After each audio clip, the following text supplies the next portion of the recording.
கலைஞர்கள் மிக அழகாக இது எது இல்லை என்று மண்ணில் இருக்கிறது, கட்டையில் இருக்கிறது, கொட்டாங்கச்சியில் இருக்கிறது, மணி இருக்கிறது, நூல் இருக்கிறது, எல்லாவற்றிலும் லெதர் என்ற தோல் இருக்கிறது, எல்லாவற்றையும் அவர்கள் செய்து மிக அழகாக செய்து கொண்டிருக்கிறார்கள்.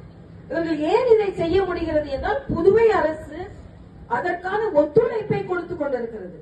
தொடர்ந்து கைவினை பொருட்களுக்கும் கைவினை கலைஞர்களுக்கும் ஒத்துழைப்பு கொடுத்துக் கொண்டிருப்பதனால்தான் இங்கே கைவினை கலைஞர்கள் இத்தகைய கண்காட்சியை நடத்த முடிகிறது.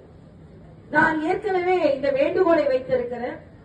நீங்கள் அனைவருமே ஒரு திருமணத்திற்கு செல்வதாக இருக்கட்டும், விழாக்களுக்கு செல்வதாக இருக்கட்டும், ஏன் அரசாங்க விழாக்களாக இருக்கட்டும், நாம் பரிசு கொடுப்பது இந்த கைவினை பொருட்களை தான் பரிசு கொடுக்க வேண்டும் என்ற ஒரு சபதத்தை நாம் ஏற்றுக்கொள்ள வேண்டும்.